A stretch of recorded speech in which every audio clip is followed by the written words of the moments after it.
हिंसा किसी भी सभ्य समाज की अभिव्यक्ति का माध्यम नहीं है और आप उसको जातियों में मत बांटिए हिंसा को प्लीज। एक तो जो मेन स्ट्रीम मीडिया है, पहली प्रार्थना तो मेरी उनसे है कि बहुत हो गया, मैं हिंदू, मैं मुस्लिम, मैं सिख, ईसाई, अब ये सब खत्म करो। आपस में लड़ने झगड़ने का नहीं, एकता के सूत्र में बंधकर इस कोरोना वायरस को कमजोर करना है भारत की धरती से।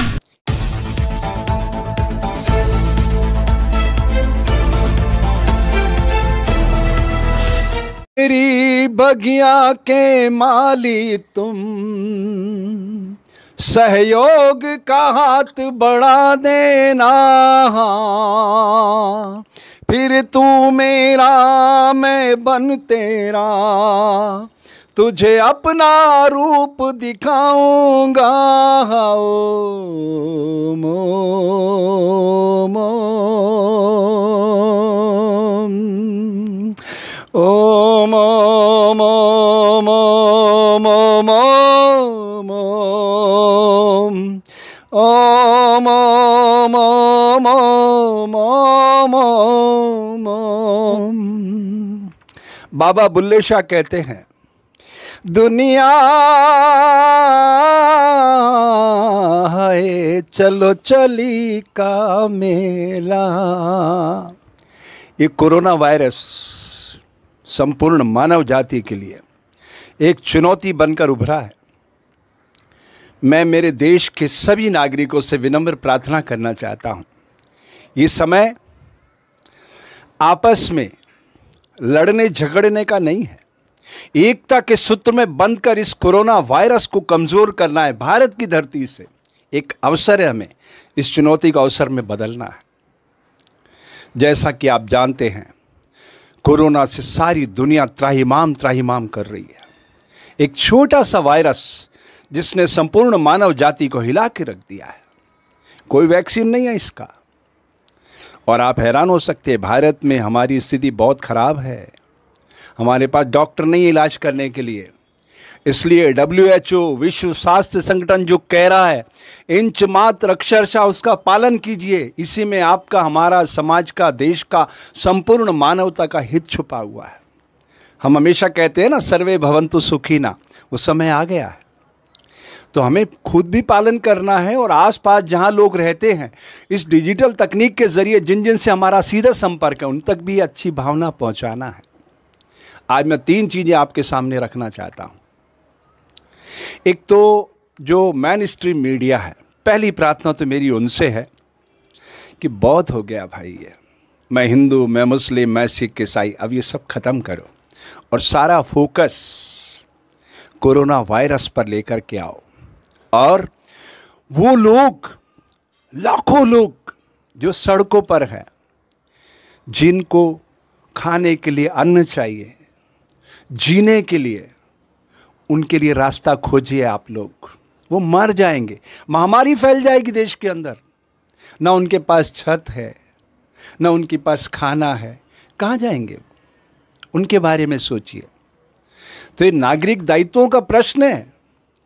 इस समय को आप जाया मत करो, मेरी आप सब मेन स्ट्रीम मीडिया से प्रार्थना है। पछताओगे कल आप। अगर ये बीमारी उनके थ्रू फैल गई तो फिर ना आप बचेंगे ना हम बचेंगे, सब कुछ, पूरा भारत तहस नहस हो जाएगा। और भारत, जब नागरिक नहीं बचेंगे तो आप भारत किसे कहेंगे? मॉब लिंचिंग हो रही है, देख रहे हो आप।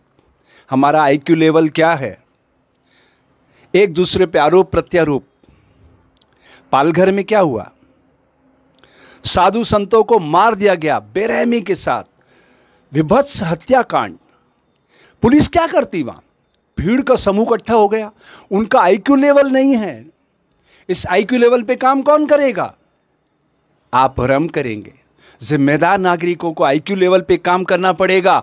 हिंसा किसी भी सभ्य समाज की अभिव्यक्ति का माध्यम नहीं है और आप उसको जातियों में मत बांटिए हिंसा को प्लीज। ये हिंसक मनुष्य, आदि मनुष्य धीरे धीरे परिवर्तित हुआ है। हमें उसके IQ लेवल को चेंज करना होगा। मैं उस इलाके में बहुत लंबे समय तक काम कर चुका हूँ। ट्राइबल बेल्ट है वो इंसान को इंसान नहीं समझते, वो पशु पक्षियों के साथ रहते हैं, तो उनकी सोच भी वैसी ही है। उस सोच को बदलने के लिए हमें बहुत मेहनत करना पड़ेगी। वो चाहे महाराष्ट्र हो, राजस्थान हो, मध्य प्रदेश हो, उससे क्या फ़र्क पड़ता है। आईक्यू लेवल जिसके पास नहीं होगा, एक पशु जैसा जीवन जिएगा, उसको क्या पता इंसान की कीमत क्या है, वो किसके ऊपर हाथ उठा रहा है। इस देश में बड़ी बड़ी घटनाएं हुई हैं। देश के पंत प्रधान मारे गए इस देश में। आप समझिए, मेरी आप सबसे प्रार्थना है, मेन स्ट्रीम मीडिया से, और मीडिया से भी बड़ी प्रार्थना मेरी सोशल मीडिया के लोगों से और बच्चों से है। मैं आपसे प्रार्थना करना चाहता हूं, अच्छी सूचनाओं को आप स्प्रे करिए, कुछ डेकोरम रखिए आप प्लीज। गलत सूचनाओं को स्प्रे मत करिए, इससे समाज में विध्वंसक परिस्थितियां पैदा होती है, जिससे सबका नुकसान होता है। भाई, राष्ट्र हम सबसे मिलके बनता है, एक व्यक्ति थोड़ी राष्ट्र है। तो मेरी आप सबसे प्रार्थना है, उन भूखे नंगे गरीब लोगों के बारे में सोचिए जो पूर्णिमा के खिलते हुए चांद में चावल की रोटियां खोज रहे हैं। वो खुली छत के नीचे सो रहे हैं।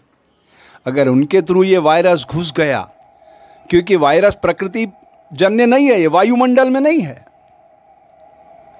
ये इंसानों से इंसानों में फैल रहा है। तो WHO क्या कह रहा है कि 1 से 2 मीटर एक दूसरे से दूर रहो, हाथ अच्छे से धो, स्वच्छ रहो, साफ रहो, आसपास साफ करो सब कुछ।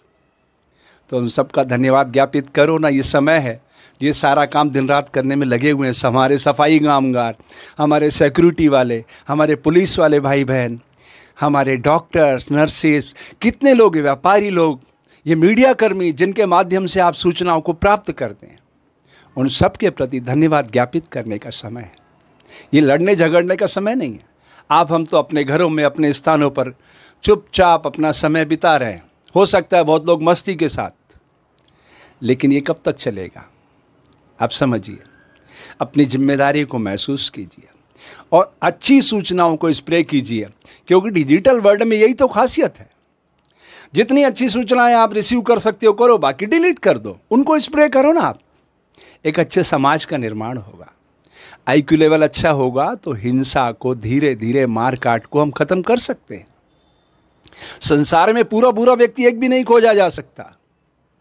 अच्छाई बुराई, राम और रावण हर युग में रहे हैं, इस शरीर के भीतर हैं वो प्रतीकात्मक। हमारे सनातन संस्कृति में प्रतीकों से बहुत कुछ कहा गया है, उसको समझने की जरूरत है और वो समय आ गया है। सारी दुनिया त्राहिमाम त्राहिमाम कर रही है।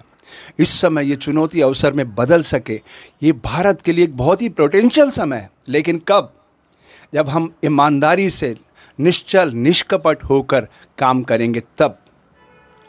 अन्यथा हम यही गलतियां दोहराते रहे जो बरसों से दोहरा रहे हैं। ये आईक्यू लेवल का परिणाम आप देख रहे हो पालघर में, ऐसे रोज होते रहते हैं घटनाएं। मैंने अनगिनत ऐसी घटनाएं होती हुई देखी है। आईक्यू लेवल की प्रॉब्लम है ये, आप समझिए। हिंसक पशु में और इंसान में फर्क कौन कर सकती है? शिक्षा, उस पर हमें फोकस करना होगा। तो उसके लिए हम सबको जिम्मेदार भूमिका निभाना होगी। लेकिन मैं एक बात जरूर कहना चाहता हूं, और वो बात सर्वकालिक है, हर युग में रहेगी। वो ये पवित्र संदेश भी है मेरा आज के दिन। मैं खोज रहा हूं तुम कहां हो प्यारे। ये कोरोना वायरस प्रकृति प्रदत्त बीमारी नहीं है। मैं फिर दोहरा रहा हूं, ये हमारी गलतियों से आई है। प्रकृति ने हमें बीमार करने के लिए नहीं भेजा है। ये मंदिर, मस्जिद, गिरजा, गुरुद्वारे सब हमने बनाए हैं। प्रकृति ने ये चलता फिरता देवालय बनाया है, और इस देवालय की पुकार मैं आज मीडिया के माध्यम से आप सब तक पहुंचाना चाहता हूं। मैं खोज रहा हूं तुम कहां हो प्यारे, तुम पलक झुकाकर देखो प्यारे, मैं तो हूं भीतर सदा तुम्हारे। जरा सोचिए, इन आंखों को रोशनी कौन देता है? इन कानों को ध्वनि कौन सुनाता है? इन फिल्टर प्लांट से प्राण को लेके अंदर कौन जाता है? कौन है वो? कहाँ रहता है वो? जो तिलमाही तेल है, जो चकमक में आग, तेरा साईं तुझ में जाग सके तो जाग। बुरा जो देखन में चला, बुरा न मिलिया कोई, जो दिल खोजत आपनो मुझसे बुरा न कोई। 10 द्वारे का पिंजरा, जामे पंछी पौन, आए को अचरज नहीं, जाए अचंबा कौन, निकलेगा जब वतन से कुछ भी ना साथ होगा, 2 गज कफन का टुकड़ा तेरा लिबास होगा। मुझे उम्मीद है अपनी आत्मचेतना इस एकांतवास में आप जगाएंगे और एक अच्छे इंसान बनकर सारी दुनिया को, जो हमारे भारतीय ऋषियों की महान परंपरा है, सर्वे भवन्तु सुखिना, जगत के सब जीवों के कल्याण की प्रार्थना करेंगे। इन्हीं पवित्र भावनाओं के साथ मेरा यकीन है, मेरी दृढ़ मान्यता है, कोरोना वायरस तो क्या कैसा भी वायरस आ जाए, अगर हम भारत के लोग एकता के सूत्र में बंधकर सारे संसार को, इस सारी कायनात को अपना मानेंगे, तो ये सारा संसार एक परिवार बनकर प्रकट हो जाएगा।